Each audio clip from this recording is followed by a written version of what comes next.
And I went out, when was it? Yesterday, before yesterday, everything is blooming. Roses, and it's unbelievable.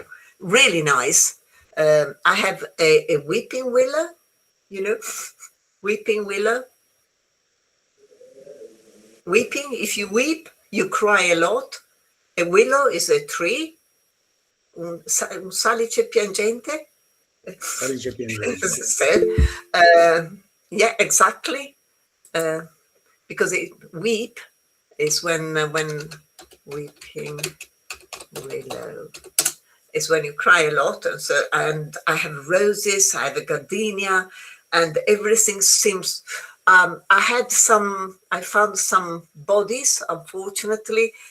Some cacti didn't make it through the winter. It was a bit cold, but the rest seems all right. So I got plenty to do from now on. My weekends, I know what to do. So this evening, you probably noticed you received my email last. It was very late, I know, but I sent you the email with the material for today, and I managed to find something about, as I promised you, former Prince Andrew, and so he's a villain. And so we can do it this evening. It's a longish article. I divided it into 4 bits, but it's quite interesting because I've been reading every so often. You find articles about Prince Andrew, even before the scandal. There were always articles, and I had never come across an article saying that the man is a nice guy. It always comes across as a very arrogant person, snob, a real snob, and is not treating people working for him nicely. And this is not nice. Okay, King Charles, they all odd, because of course, if you belong to the royal family, I don't think the upbringing and everything is normal. Nothing is normal there. But at least, King Charles talked to his plants, and is very erudite, apparently very, very knowledgeable, and is okay. The young William and Kate, they're fine. All the other brothers, Anne, apparently she's very witty and she's a very nice person. Even the other guy, the other brother is all right. The only one who was a bit different was ex Prince Andrew, who was the favorite. Don't ask me how and why. Okay, so this evening, if you want, we could start with that. Then we can revise very quickly the passive with 2 objects and etc. Then I have, we can start with my old students. We have already been through several times, but this is for the new students. Pronunciation and stress. The importance of stress, the way you stress. If you stress correctly in English, remember, everything improves. Stress is very important. This language, while Italian, if you notice the stress in Italian is always, it's very syllabic. In English, you stress what is important. So the rest goes. And so students, if they learn that what is not important, sometimes you can't really hear it, you stop wasting your time trying to understand it, because it knows there, and it's not important, and it's just a conjunction, it's just a preposition. If you say depend is followed by on, so why do you have to really hear on? Okay, and so you can sort of pronounce it, but very quickly. Okay, so we can have that lesson. Then we have to start doing some translation. Well, we got loads of stuff to do. Okay, so we can start. Should we start with heroes and villains? So the villain. Okay, I'm just opening everything. Okay. This week. Okay, and then I open this one, and then I can share. Right. Okay, so I can move you out here. And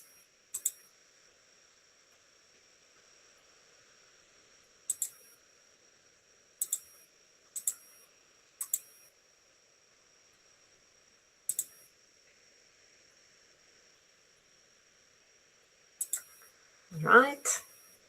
Okay.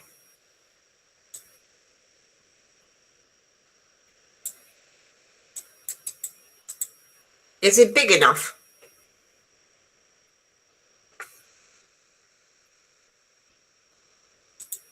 Okay, that good. Right. So this week, no heroes and only one villain. So from Golden Boy to his buffoon highness, and then we will see meanings and words and etc. The first thing, listen to the recording, fill in the gaps and answer the questions. We have the usual listening comprehension and some vocabulary and pronunciation. Okay, so I'm going to first, my idea was, let me see, 3 minutes. First of all, just listen to the whole thing, okay? Try to understand as much as you can. And then I'll go back and I do the various blocks and stop so you can give me the answers, okay? So I'm going to turn it up. Just tell me if you can hear it properly. No heroes and only one villain. Andrew Mountbatten Windsor. Okay. Is it okay? Should I turn it up a little? Okay, just a little bit. Okay, right.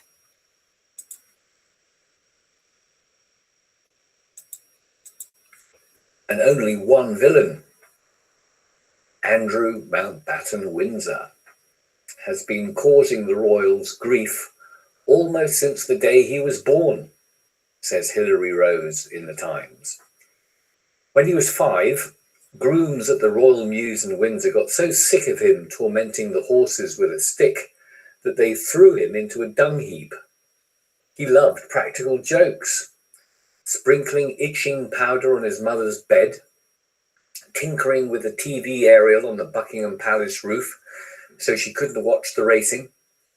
As a young man, his behaviour was so atrocious that a footman punched him in the face. Queen Elizabeth refused his subsequent offer to resign on the grounds that her son had obviously deserved it. Perhaps the only period of his life on which Andrew can reflect with satisfaction was when, aged 22, he saw active service as a helicopter pilot in the Falklands. Of course I was frightened, he once said with rare humility. Everyone was frightened. But his phase as the royal family's golden boy didn't last.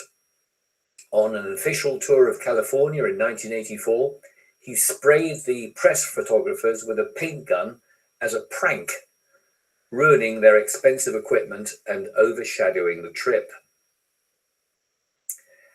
As Britain's special envoy for trade, he quickly became known for his boorish behaviour. In the Gulf, they called him HBH, His Buffoon Highness. Back home, a maid said she had to have a day's training to arrange his collection of 72 teddies. His 2 favourite bears, she said, sat on 2 thrones either side of the bed. It's said that Andrew remained, despite everything, the apple of his mother's eye. As many have noted, perhaps the only blessing about his arrest on Thursday was that the late Queen didn't live to see it. Andrew wasn't known for his business sense, says Tina Brown on Substack.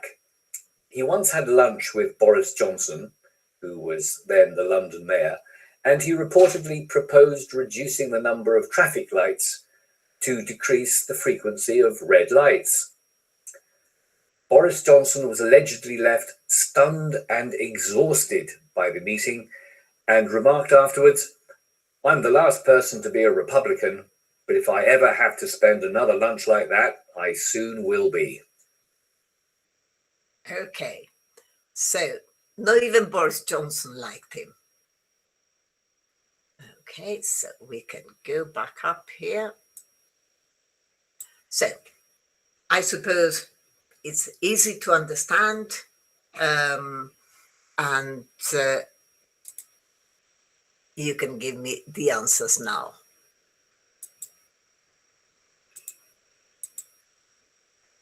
This week, no heroes and only one villain.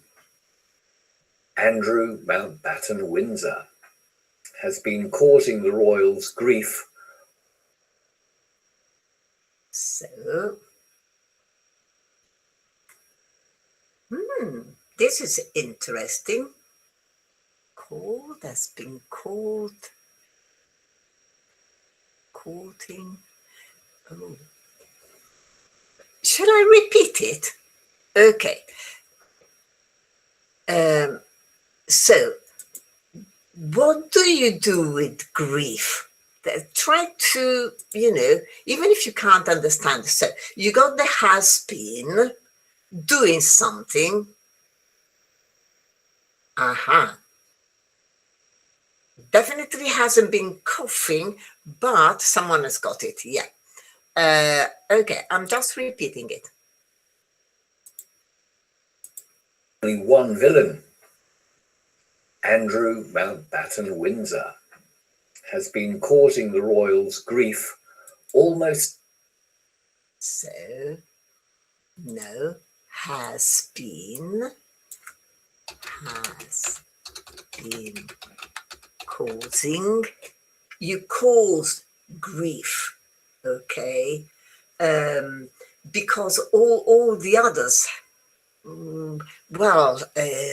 they're meaningless. So you cause some grief. That's what you do, okay? Meaning you are a pain in the neck and you are a problem, okay? If you cause some grief, means that you're always doing something which reflects badly on, in this case, the royal family, and your bad news, okay, so has been causing. Someone said caught, but you see caught in, not causing, and someone said cough, which is okay, and it's wrong. Wait a minute, where is it? The royals' grief almost since the day he was born, says Hilary Rose in the Times. When he was 5, grooms. Yeah, very good. Yes.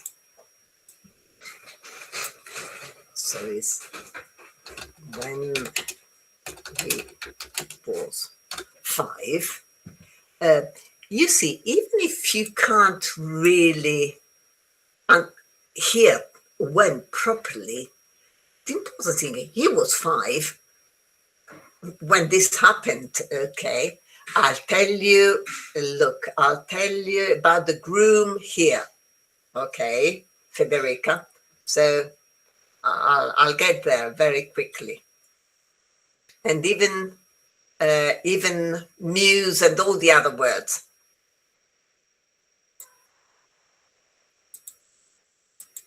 When he was 5, grooms at the Royal Mews in Windsor got so sick of him tormenting the horses with a stick that What did it do? Yes. Very good. Tormenting the horses with a stick.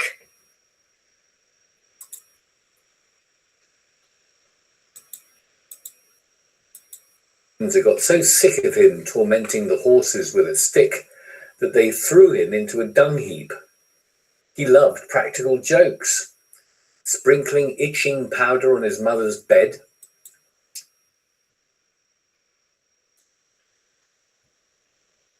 Okay. So, very good. On his mother's bed, and this was the queen. Okay. Mother's bed, tinkering with the TV aerial on the Buckingham Palace roof so she couldn't watch the racing. So she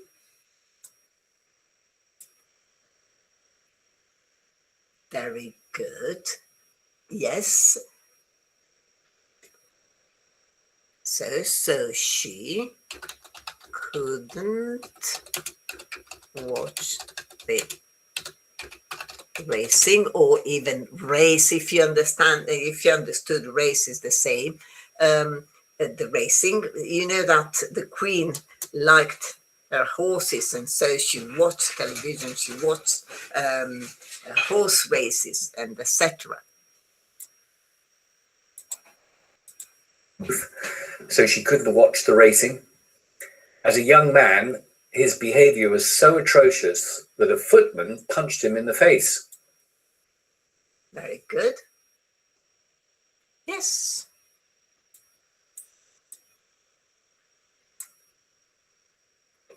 In the face. Okay, let's see what Queen Elizabeth did. Footman punched him in the face. Queen Elizabeth refused his subsequent offer to resign on the grounds that her son had obviously deserved it. So her son, very good, so had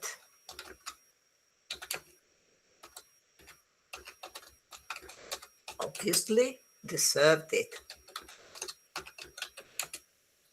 Okay, so she liked him, but not that much. I mean, not to the point of finding excuses for him. But let's see the questions, okay? True, false, untrue caused problems for the royal family from an early age. Is it true or false? Yeah. He started young and he carried on forever. And the grooms, okay, let's go and see what the grooms are before we do anything. What are these grooms? Do you think groom is a tailor or a seamstress, or a person who takes care of horses, or a woman who helped the bride on their wedding day, or a man who is about to be married? Okay. D and B. It is correct. Is D, okay, the groom, or called bridegroom, or this one, a person who takes care of horses. In this case, the grooms are people paid to look after the horses.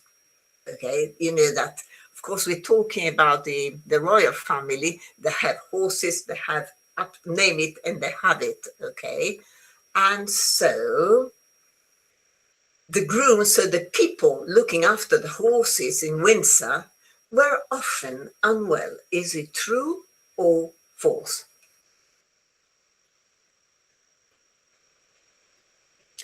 What's the meaning of unwell? If I say this is an expression. I'm really sick and tired of this. What's the meaning? Does it mean that I'm not feeling well or something else? If you're sick and tired, you're fed up, equal to be fed up. Cannot tolerate the situation any longer. Okay. Or you can't stand the situation, exhausted, all this stuff. So you see the grooms, where it says here, the grooms at the Royal Mews in Windsor got so sick, they were so tired, so fed up with him, tormenting the horses with a stick.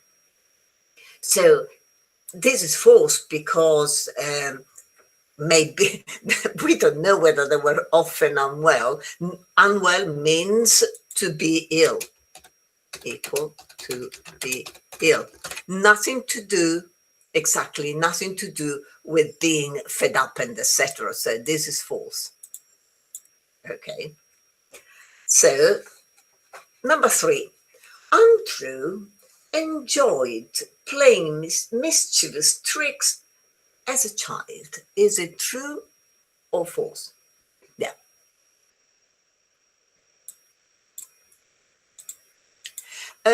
Mischievous means very sort of yeah, but even a bit more than ultra birichino. It can be birichino, can be various levels of being birichino. But it is, monello, birichino, but also nasty. Okay, I wouldn't say meschino. Meschino. No, wouldn't know. Meschino is more. It's more to do with avarice, I think. Being mean, meschino. Meschino is mean.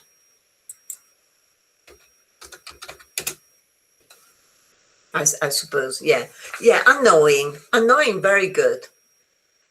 Okay, number 4, the Queen accepted Andrew's resignation after the incident with the footman. Very good, yes. Definitely, it didn't go like that. So the grooms reacted strongly because Andrew damaged royal property, annoyed the horses, played with manure, or threw dirty sticks all over the floor.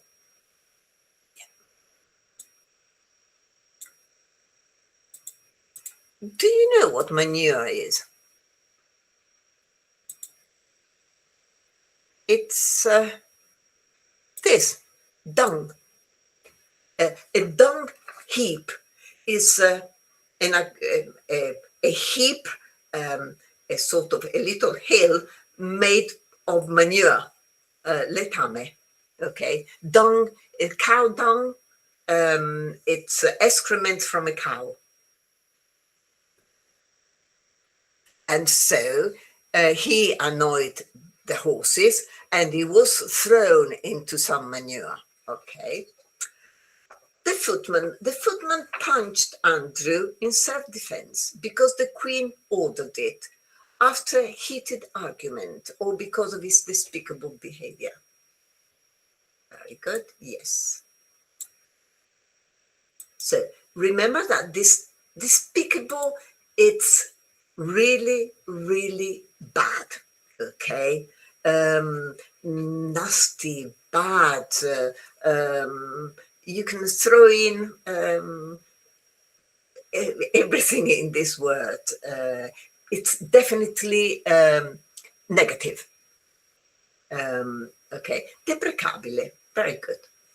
The Queen's reaction suggests she put the blame on the footman, thought that the footman's reaction was a bit excessive, believed the footman was on no account to be punished, or was trying to find excuses for Andrew's bad behavior. Yeah, very good. And now we can do the vocabulary. Buffoon. Buffoon. Do you think it's a foolish person who tries to be funny, a wise man, a person who is well educated and intellectual, or a wise guy? Yeah.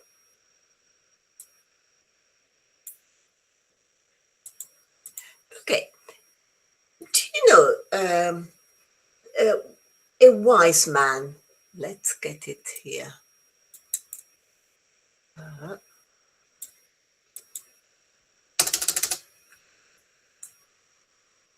Wise man and a wise guy. What's the difference between these two? Is there a difference between a wise man and a wise guy?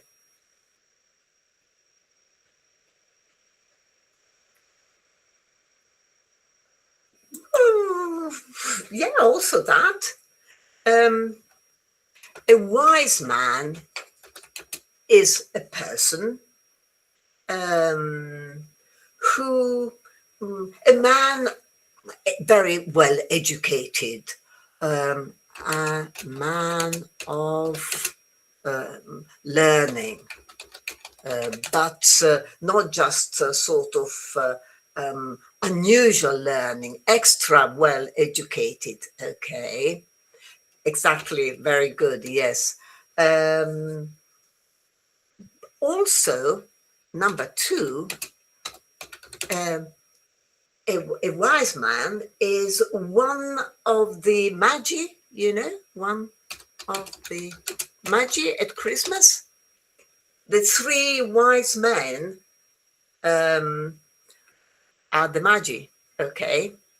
While wise guy, okay, is a person who wants to be smart and showing off in a clever way, but someone said saputello, in a clever, trying to be clever, showing off, and sometimes gets on your nerves. Okay, so showing off sometimes a bit annoying. Then I'll give you the definition. Not dumb, absolutely not dumb, very, very clever, but showing off in a way that gets on your nerves. Saputello, I think, is the correct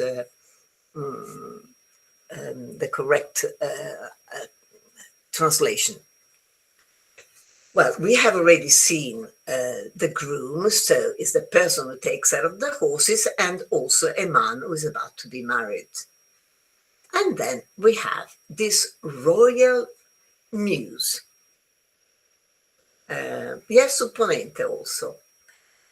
Is it the place, the palace gardens, the stables and garage, the throne room, or the official residence of a sovereign? Yes.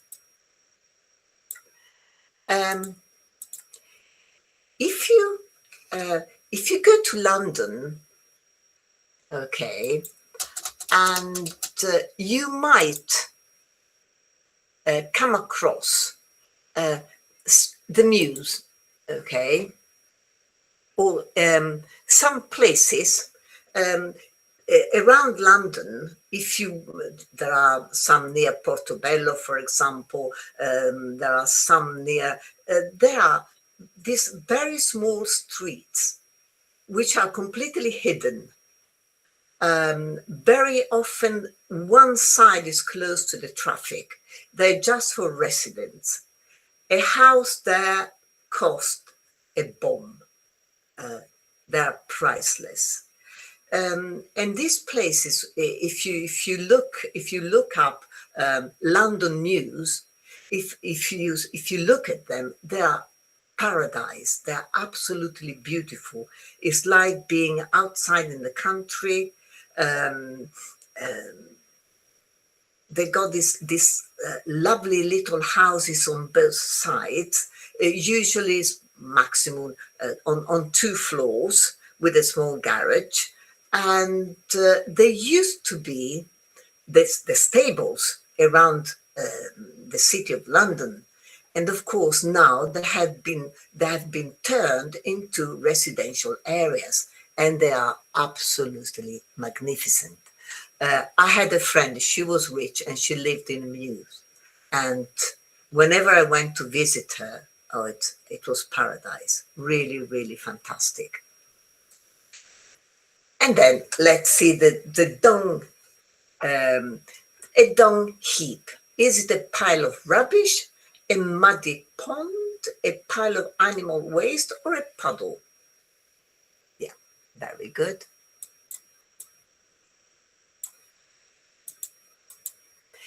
A puddle, when it rains a lot, you get puddles. Those things children like to jump into puddles.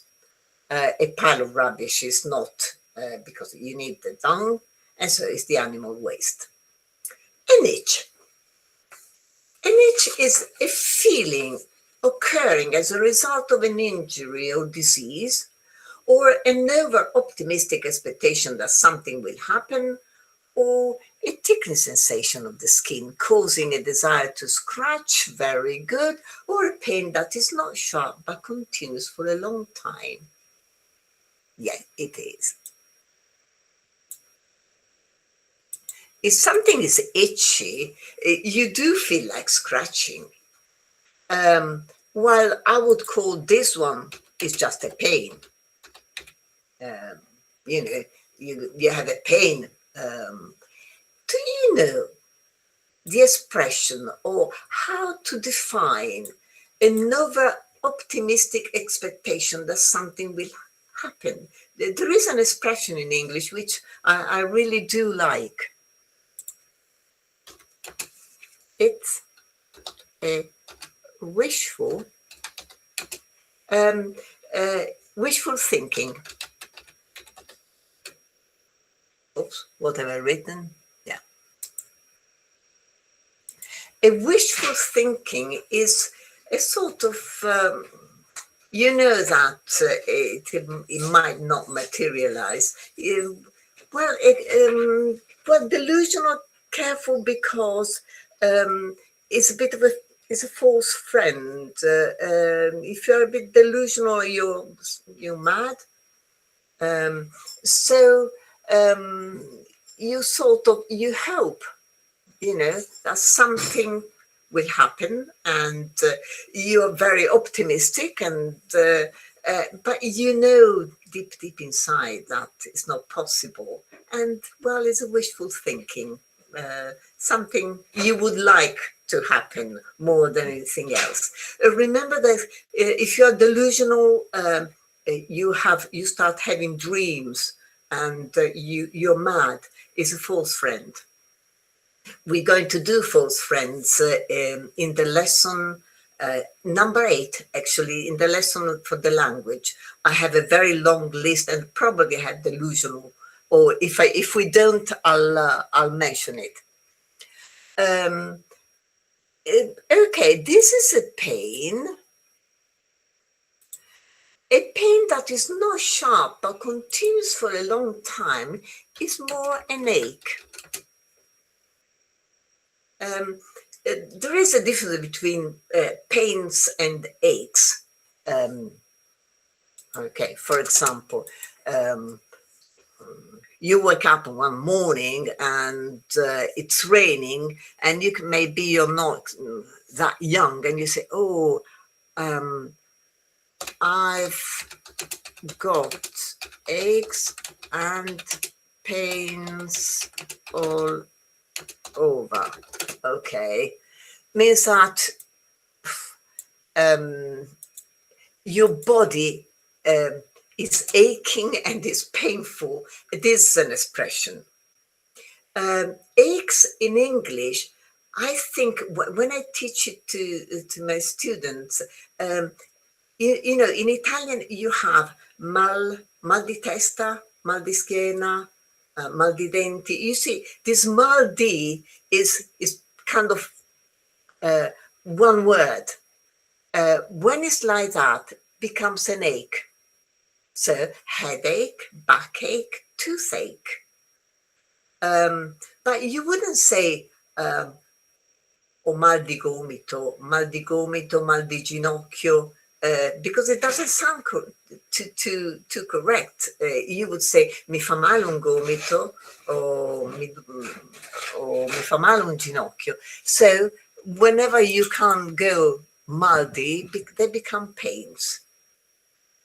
Okay, this is a big difference between the two, and then I'll send you in the notes. I'll explain it properly. But you can say so. The only exceptions, remember. So throat. Scusi, può ripetere?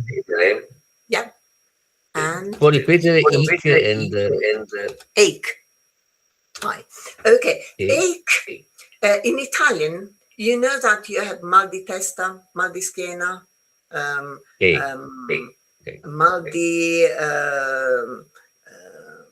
Mal di denti. mal di denti, and etc. Quel mal di si associa bene al è sempre il mal di, ma per esempio se ti fa male un gomito non dici mal di gomito o non dici mal di ginocchio, perché non suona bene in italiano. Dici mi fa male un ginocchio, mi fa male un gomito, ok? So this is the difference. Aches are mal di testa, mal di stomaco, stomachache, headache, backache, you see, che traducono bene il mal di qualche cosa in italiano. Tutti gli altri, I got a pain in my elbow, mal di cuore, I got a pain in my elbow, I got a pain in my knee. This is the difference between the two. And then remember that usually pain is something you have after an injury or disease, while an ache is something which goes on for a long time, and it's always there, it's constant. Okay, it's more continuous.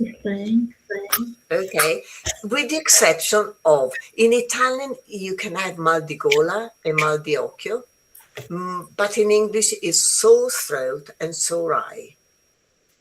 Okay, so this is the more or less the difference between the two. For example, you can say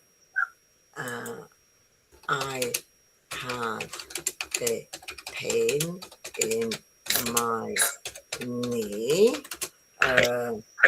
in my neck, and etc. Or you have a crick in your neck, and etc.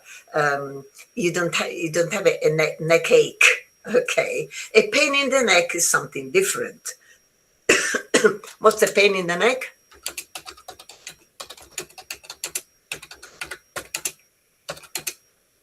Is someone who is very annoying. Okay. Yes. A pain in the neck is someone who's very annoying, un rompiscatole, something like that. But you see, I'm using the article. While if you say, I've got a pain in my neck, remember that in English, very, very often when you talk about body parts, you use the possessive. My nose, my hand, you know, because they're mine. While in Italian mi fa male il collo, or in English you would say, I got a pain in my neck. I got something in my hand. use possessive with parts of the body. Then we have tinkering. Tinkering, is it trying to repair or improve something, or making a surface smooth and shiny by rubbing it, or learning from mistakes, or altering something often causing disruption? Definitely this. Okay. But someone has got the audio on, which I think can be heard. It can also be D, because very often when you tinker, you don't really know what you're doing. So very often the result is not good. Okay. And then we have the footman. Footman, we saw it before. Is a footman a pedestrian, or a uniformed male servant, or a soldier marching on foot, or a watchful guardian? Someone says B, and well, a footman usually is this. The soldiers marching on foot, they're infantry. Okay, more than footman. Footman usually is a male servant in big houses or in the royal palace and etc. And we saw before somewhere here that the queen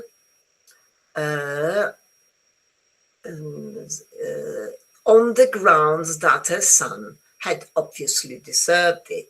And here is the question: on the grounds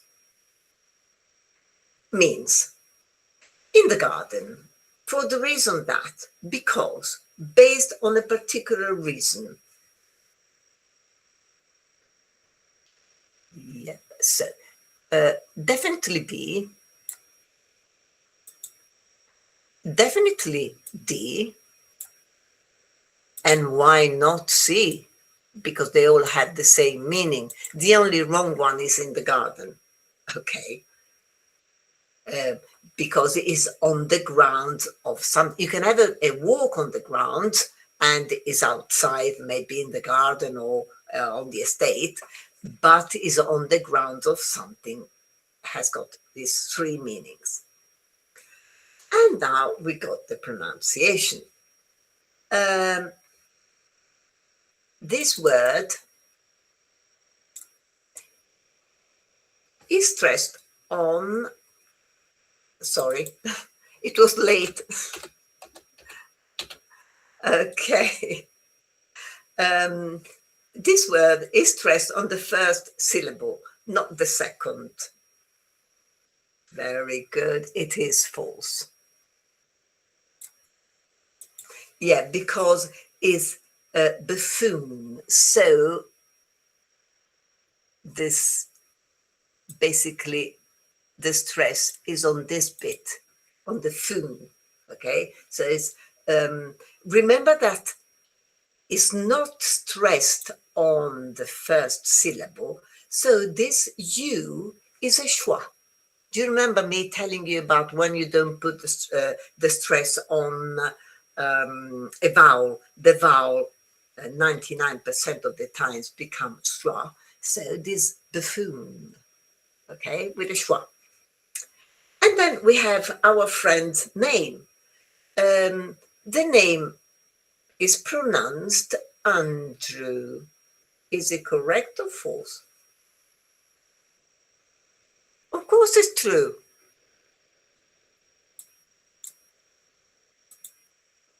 Yeah, it's Andrew.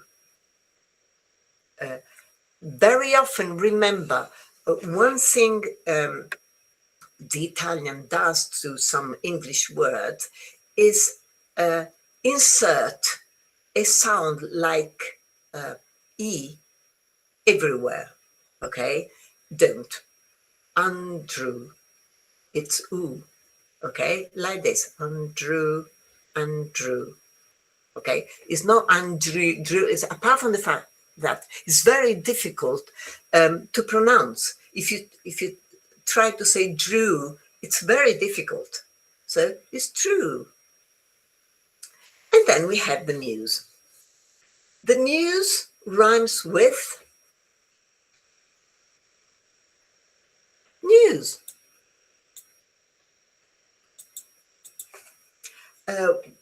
While, can you find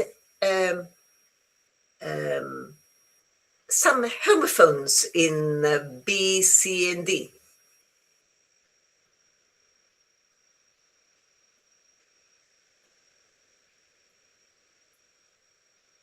Yes, these two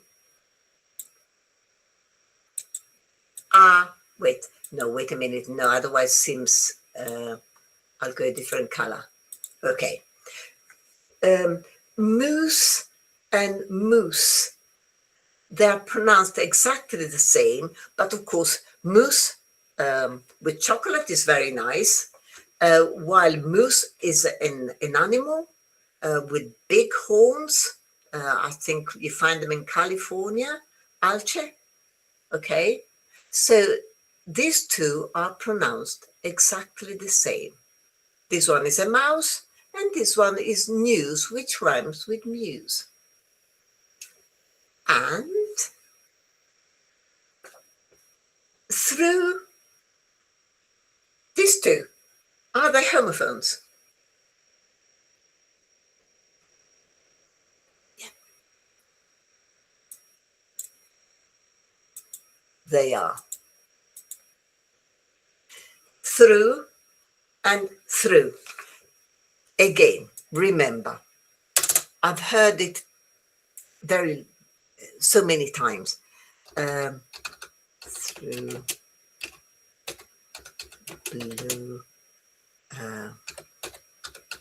flew, and okay, this sound, there is no E sound. Through is the same as through. Blue is the same as blue.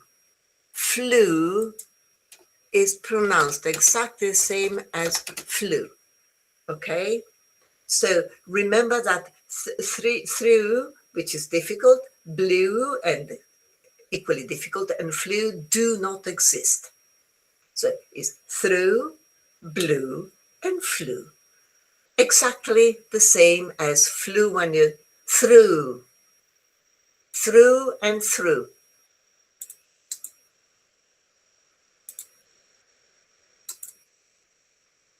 There you are. Through and through, blew and blew, flew and flew. Okay. Homophones. So homophones are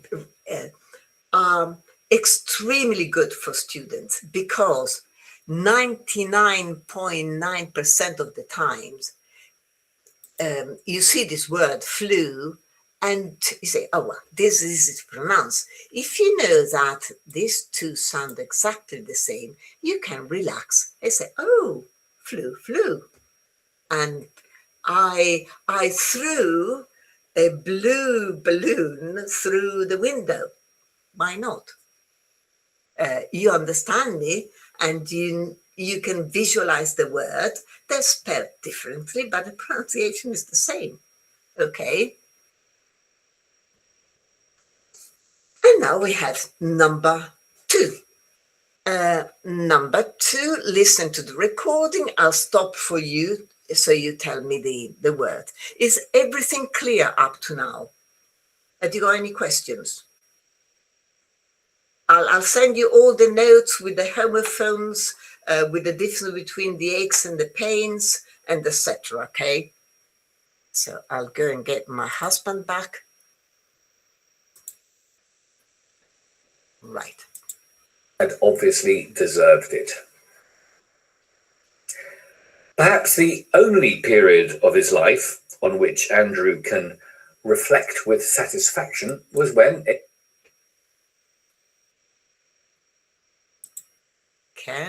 Did you get it? Yes, very good. Yes.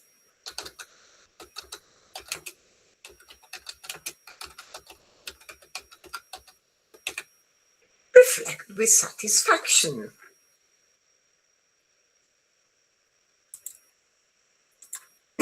Was when, aged 22, he saw active service as a helicopter pilot in the Falklands.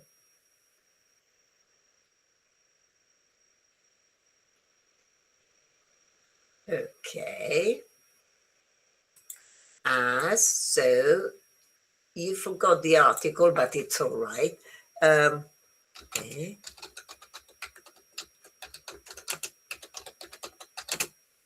Helicopter pilot. Remember that even if you cannot hear it, you know it's there. Okay. Again, when after the lesson, when you have a few minutes and you can sit down and listen to the lesson again and listen to the way things are pronounced. Okay, and you think, oh, wait a minute, I couldn't hear this article, but it's there. But again, if you don't use it, it's a grammar mistake. But everybody knows that you need one. And so even if it's not pronounced very clearly, remember it's there. So listen to it again. Satisfaction was when, aged 22, he saw active service as a helicopter pilot in the Falklands. You see, it's there. Of course I was frightened, he once said with rare humility. Rare. Very good. Humility.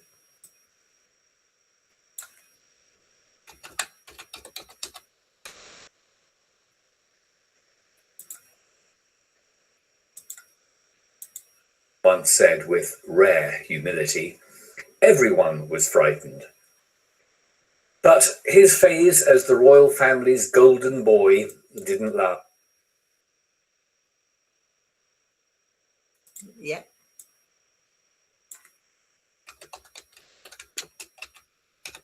Very good. Golden boy.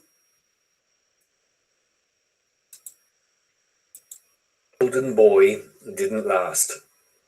On an official tour of California in 1984, he sprayed the press photographers with a paint gun.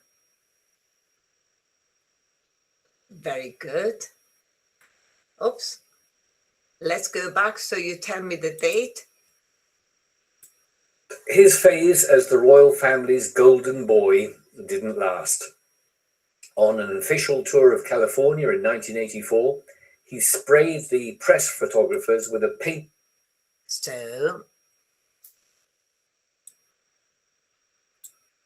So in 1984, what did he do?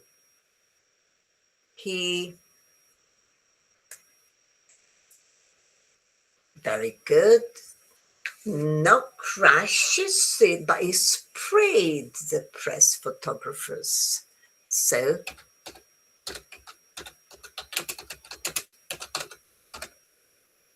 you know, spray. Hairspray. When you press something and you produce. I know in Italian you pronounce it spray, but in English, remember that it's not spray, but it's spray because, well, you play and therefore you spray. Why not? Okay. So, and sorry, I left this because it was late at night. Gun as a prank, ruining their expensive equipment and overshadowing the trip. Okay. Okay. Comprehension. True or false? Untrue served as an airplane pilot during the Falklands conflict. Is false. Yeah, because it was a helicopter. He claimed he was never afraid during the war. It was the only moment when he was honest, probably, and he said he was frightened. Everybody was frightened. His California tour is remembered as a disaster. Yeah. Unfortunately, because Andrew decided to do something a bit stupid. Andrew described his wartime experience with pride and arrogance, fear and humility, a lack of interest, or anger and frustration. Very good. The prank in California resulted in positive publicity, financial profit, damaged equipment and criticism, or a cancelled tour. Yeah.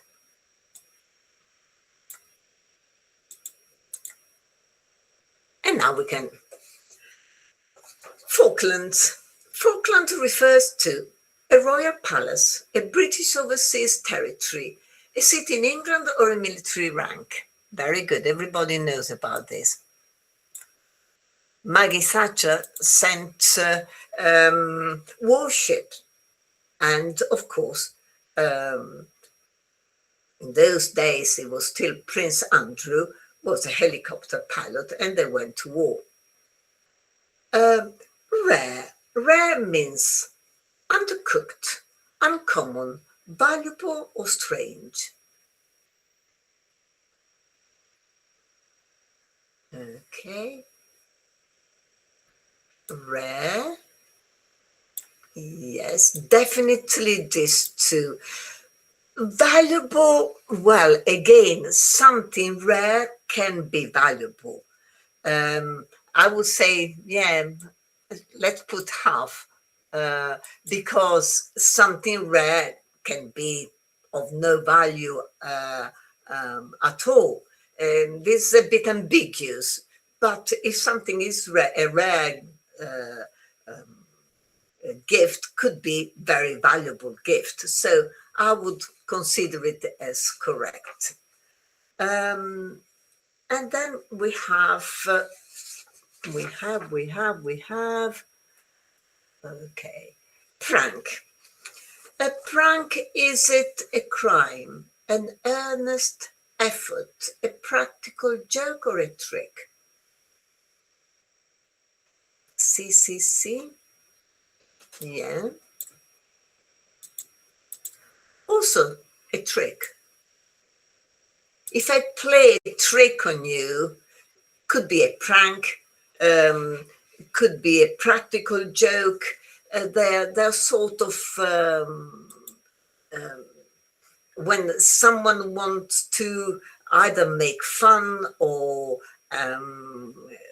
make you believe of something which is not true, and then laugh and be quite happy and jolly, and etc. Some tricks can be extremely nasty. Some pranks can be nasty. There are phone calls which can be very upsetting. For example, they're kind of they're pranks, but they can be not particularly nice, okay? But they all, pranks is a practical joke or a trick. Overshadow, improve in value or quality. Make somebody or something seem less important or successful. Do something special or enjoyable, or make fun of somebody. Yeah.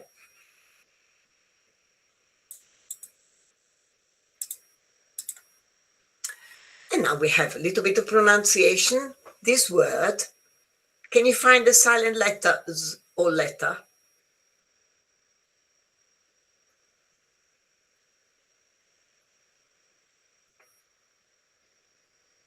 Okay. I would say it's this one. Yeah, it's the first L. The pronunciation is for, as in ball, Okay, Falklands.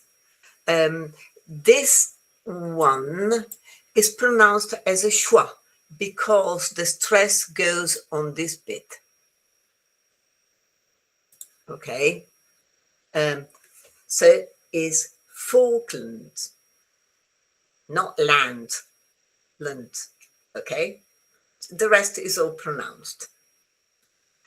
And then the final ed in this word spray, is it a td, id, or ed?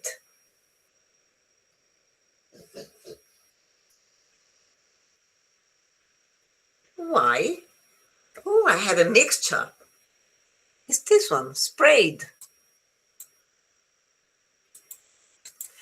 So remember, the pronunciation all depends on the final of the ending of the verb. If the sound is sh, s, ch, k, p, f, the pronunciation is t. So marked, finished, helped, you see, because it's nice and easy to pronounce. If the final is a sort of vowel, as in sprayed, the pronunciation is d. And also the other consonants like r, like let me think. I'll send you all the list of the various verbs. Played. I played something and I sprayed something, you see. When the verb ends in t or d, interested, intended, so the pronunciation is it. This one is never, ever, ever there. This is always wrong, okay? So sprayed and played, okay?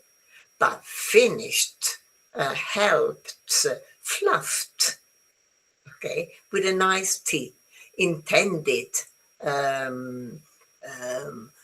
interested, but opened. I opened the door, okay? I'll send you again the rules. Number 3, we're nearly there. Do you want to finish it off? Shall we carry on and finish this? Yeah. Good. So, done this. So, number 3. Ruining their expensive equipment and overshadowing the trip. As Britain's special envoy for trade, he... Very good. For trade. Okay. Again, when you listen to this recording again, pay attention to the way, because remember, very often students think that the most difficult thing is the pronunciation of vowels. But remember that also consonants, not all the consonants are the same in the pronunciation is the same in English and in Italian. The sound of t, it's different because the t in Italian, Torino, it's more towards your teeth, while trade, you need to put your tongue on your palate to be able to say it.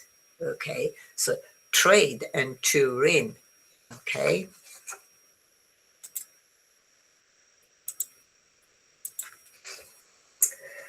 As Britain's special envoy for trade, he quickly became known for his boorish behaviour.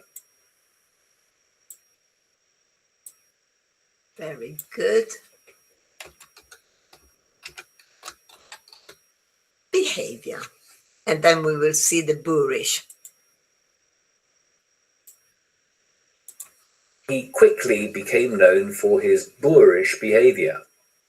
In the Gulf, they called him HBH. Yes. HBH.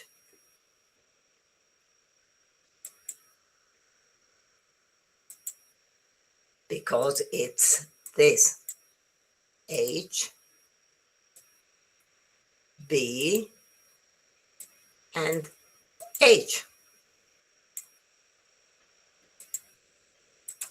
He quickly became known for his boorish behavior. In the Gulf, they called him HBH, His Buffoon Highness. Back home, a maid said she had to have a day's training. She, very good. She had to have. If you have to have something, means that is compulsory. Okay, there is no way. Okay. She had to have a day's training to arrange his collection of 72 teddies. Yes. Very good. His collection of 72 teddies. Teddy bears.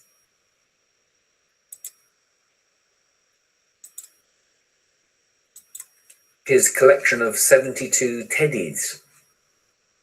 His two favorite bears, she said, sat on two thrones either side of the bed. Very good, yes. Sat on two thrones either side of the bed, yes.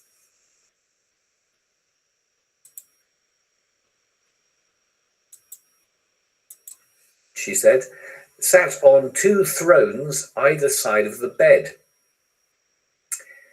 It said that Andrew remained, despite everything, the apple of his mother.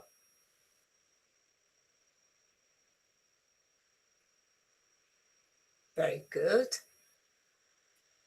Wait a minute. Listen to it again.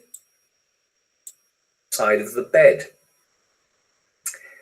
It said that Andrew remained, despite everything, the apple of.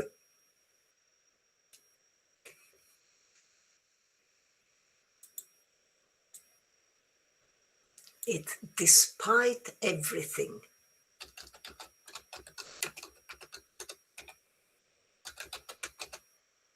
So means doesn't matter what he did. Okay. Malgrado tutto. So it doesn't matter what he did, he remained the apple of his mother's whatever. Okay, so you in English say yes, nonetheless, very good. In spite of everything, the big difference. Do you know the big difference in between despite and in spite of? Despite, oops. So, despite, in spite of. The big difference is one is followed by of and the other one isn't. This is the difference between the two. Otherwise, there is no difference whatsoever. Okay? Despite something, in spite of something. Despite going, in spite of going. They are the same. The meaning is exactly the same. So, in spite of everything, despite everything. So, doesn't matter whatever he did, he remained.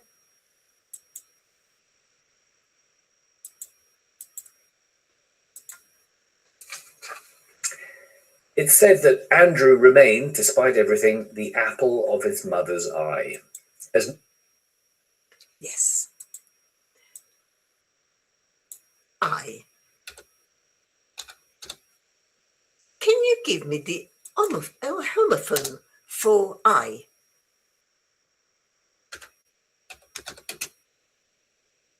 Yeah, it's this one.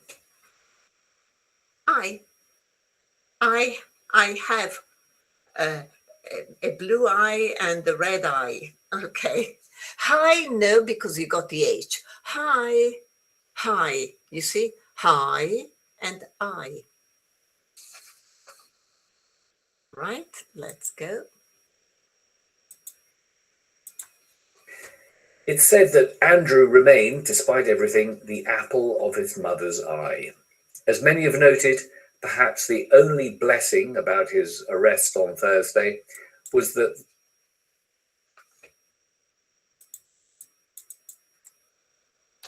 on Thursday. Okay. Let's go back.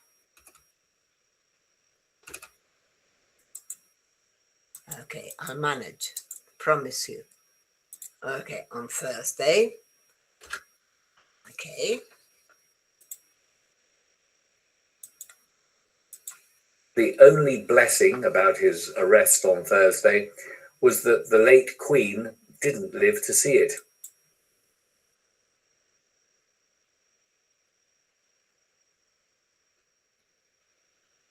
Very good. Yes.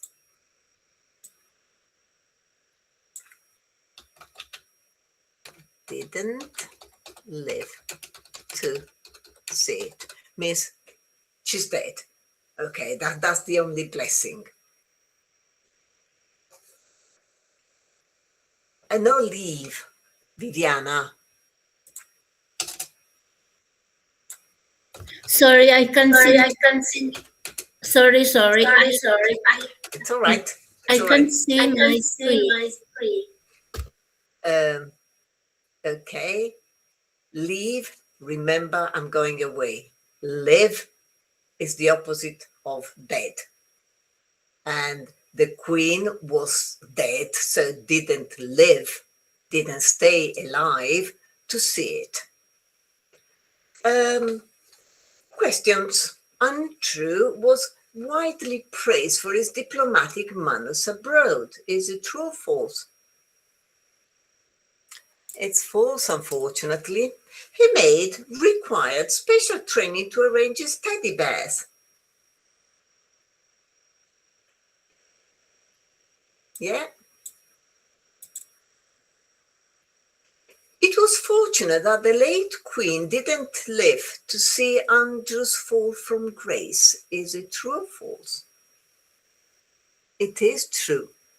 Yeah, because fall from grace is when basically he lost his titles, he was arrested. And so if you fall from grace, cadere in disgrazia, something like that.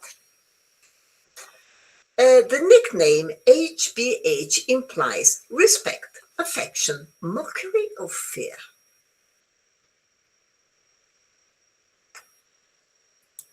Mockery. If you mock, we did it last time, if you mock someone, remember, you ridicule. You copy someone because you want to make fun of this person, okay? And which of the following statements is correct? Andrew was often thought to be Queen Elizabeth II's favorite child. Andrew has a massive collection of teddy bears. The Queen had 2 favorite bears sitting on the throne next to her, or Andrew used to be Britain's special trade envoy. Okay. A, definitely, because it was the apple. I would say even B, it's got 72 teddy bears. So, and it used to be means not now, and it definitely used to be the special trade envoy. Okay, and now a question. Envoy is a diplomat, a delivery man, a tourist, or a soldier? Yeah, it's a diplomat, because that's what he did. He was sent by the crown, as it was a special trade envoy. Boorish, the meaning. Boorish, does it mean polite, rude, shy, or tight-fisted? Yeah. Rude, impolite, no, definitely not complimentary. Tight-fisted is when you don't like spending money. Shy, well, is the opposite of arrogant. Polite is the opposite of rude. So boorish means rude, impolite. And the apple of someone's eye means favorite food, synonym of black sheep, favorite person, a pain in the neck. Yep.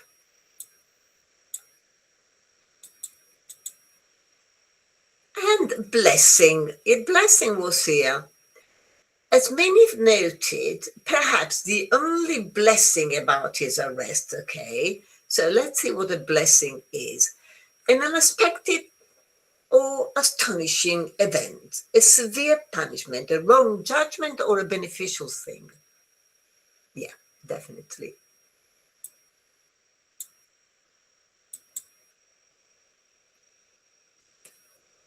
And then we have late. Late means delayed, deceased, final, or former.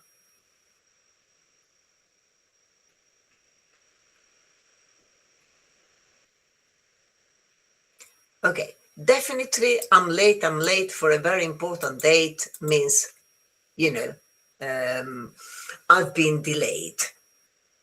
But the late queen, why do they call it the late queen here? You see, the late, is that because she was always arriving late or because she's dead?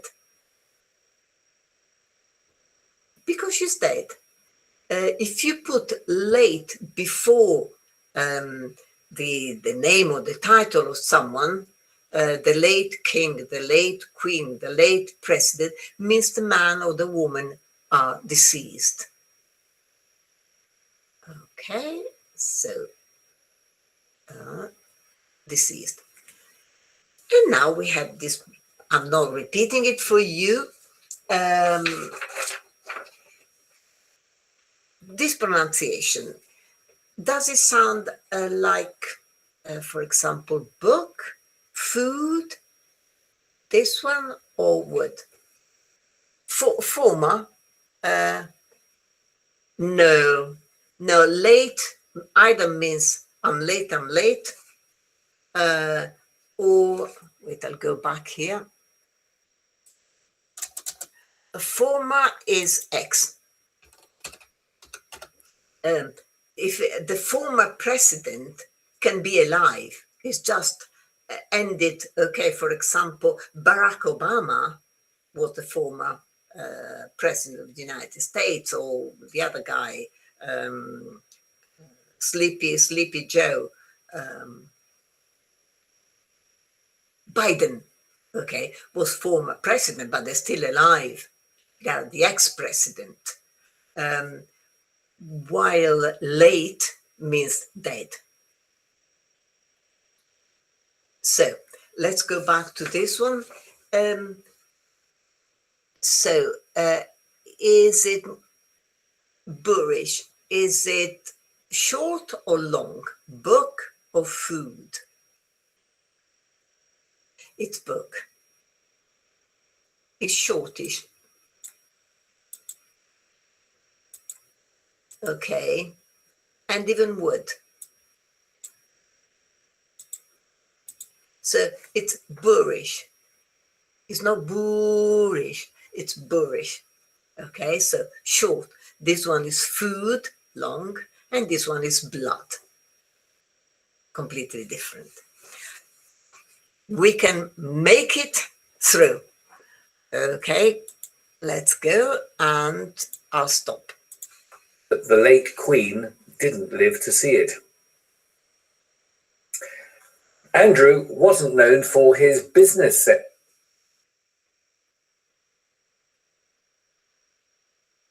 Very good. So, wasn't known, and you know that is for. To be known for something means to be famous.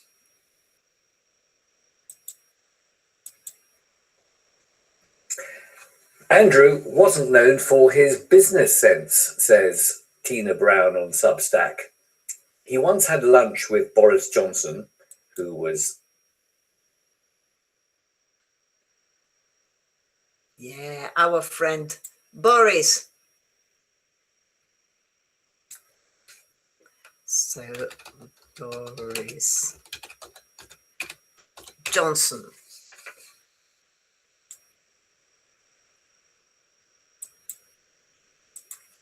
He once had lunch with Boris Johnson, who was then the London mayor, and he reportedly proposed reducing the number of traffic lights to... What did he want to do? Yes. So,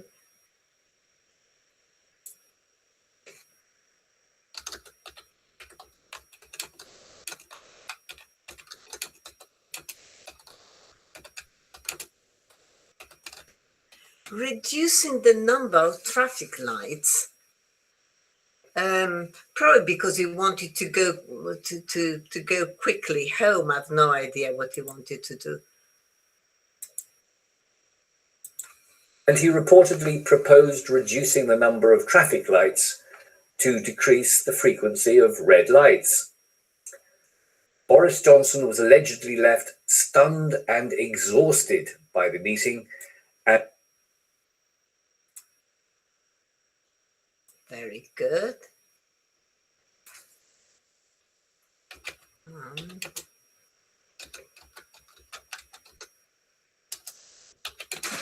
And exhausted by the meeting. Very good, yes.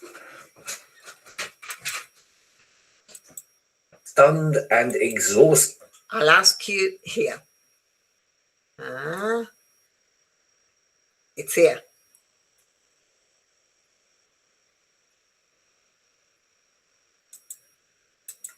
Was allegedly left stunned and exhausted by the meeting and remarked afterwards, "I'm the last person to be a Republican, but if I ever..." Very good, yes.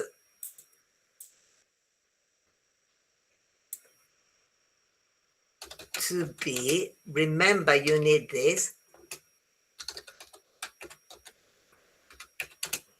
To be a Republican, you are an artist, you are a teacher, you are a Republican. Okay, so you need this one.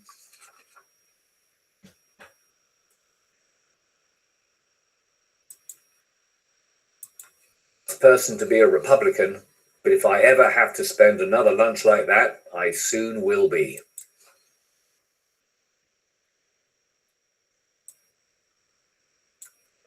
Very good, yes.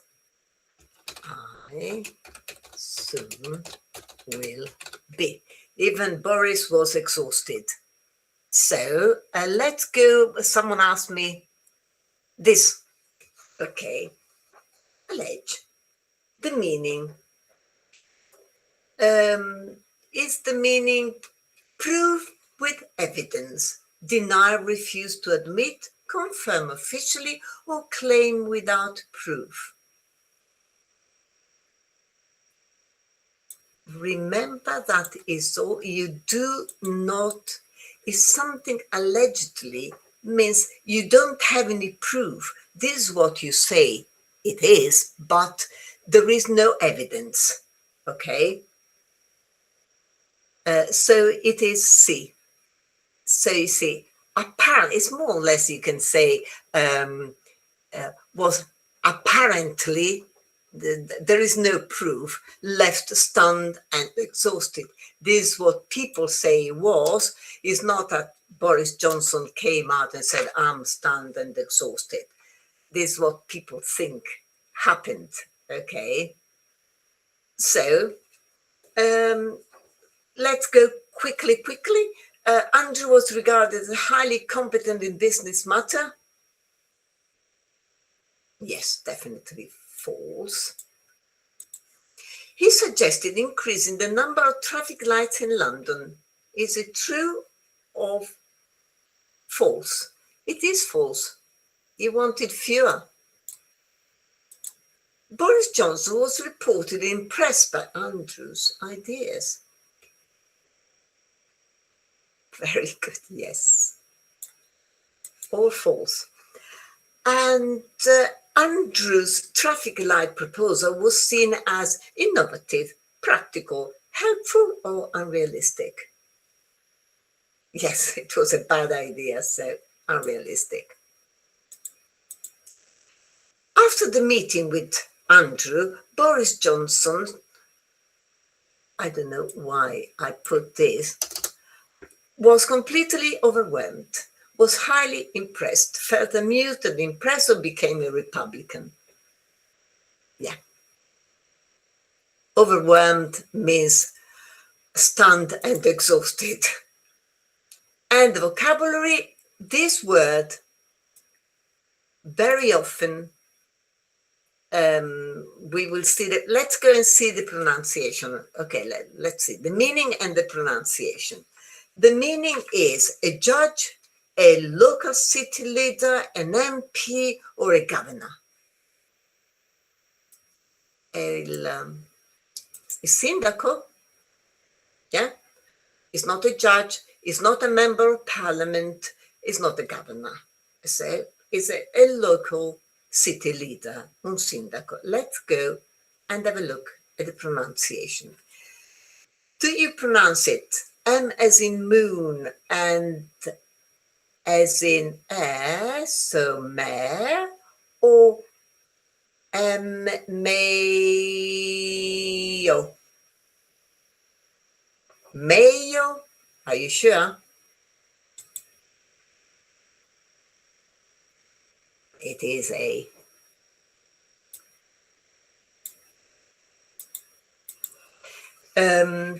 this is the pronunciation.